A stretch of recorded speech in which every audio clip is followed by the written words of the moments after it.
დღეიდან იწყება ღამის შოუ.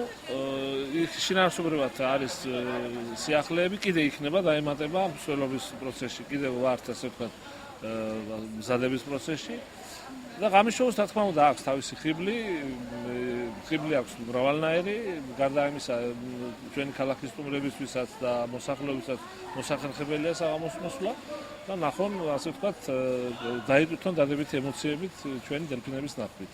აღთქმანებული ვარ, ესეთი საოცრება არ მინახავს, გული მიძგერს. საოცარი სანდახაობა იყო და ყველას ვურჩევ რომ მოვიდეს აქ. ამაზე მეტ სიამოვნებას ვერაფრით ვერ მიიღებ.